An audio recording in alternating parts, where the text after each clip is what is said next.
தந்தை படித்த அந்த ஏணிப்படியை இன்றைக்கு எட்டி பார்க்க இங்கே வருகை தந்திருக்கின்றார் சகோதரர் கார்த்திக். அவரும் அவருடைய சகோதரரும் சேர்ந்து அகரம் என்கின்ற ஒரு அறக்கட்டளை மூலமாக பல பிள்ளைகளுக்கு இன்றைக்கு வந்து கல்வியை தருகிறார் என்று சொல்லும் பொழுது முதல்ல அதற்கு என்னுடைய நன்றியையும் பாராட்டுகளையும் தெரிவிக்க நான் கடமைப்பட்டிருக்கின்றேன். அது மட்டுமல்ல, அஞ்சகம் அறக்கட்டளையின் சார்பாக நம்முடைய மாண்பு தமிழ்நாட்டு முதலமைச்சர் இதே பள்ளிக்கூடத்தை சார்ந்திருக்கின்ற ஆதவன் இந்த பிள்ளையை தத்து எடுத்து இன்னைக்கு வளர்த்துட்டு இருக்கிறார். எத்தனை பேருக்கு தெரியும்? இன்னைக்கு அந்த பிள்ளை 12ஆம் வகுப்பு படிச்சுட்டு இருக்கிறார். அவருக்கும் என்னுடைய வாழ்த்துக்கள். எங்களுடைய பெருமதிப்பிற்குரிய ஆசிரியர் பெருமக்கள், 100 வருஷம் கடந்து ஒரு கல்வி நிறுவனம் இருக்குன்னா ஒரு சாதாரண விஷயம் கிடையாது. அதுக்கு முக்கிய காரணமாக இருக்கின்ற எங்களுடைய ஆசிரியர்கள், எங்களுடைய மாணவ செல்வங்கள், பெற்றோர்கள், உங்களுக்கும் எங்களுடைய நன்றிகளை நான் தெரிவித்துக் கொள்கின்றேன்.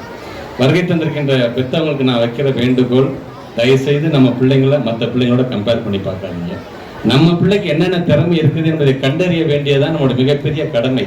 இங்க பாரு, உங்க அண்ணன் பாரு டாக்டர் ஆயிட்டாரு, பாரு 8th பாரு இன்ஜினியர் ஆயிட்டாங்க, ஒரு பக்கத்து வீட்டு பிள்ளை இப்படி ஆயிடுச்சு அப்படி ஆயிடுச்சு என்று சொல்வதை காட்டிலும் 100க்கு 100 வாங்குற பிள்ளையை காட்டிலும் ஜஸ்ட் பாஸ் வாங்குற பிள்ளைகளுக்கு இந்த திறமை நம்ம கண்ணும் தெரியாம போயிடும்.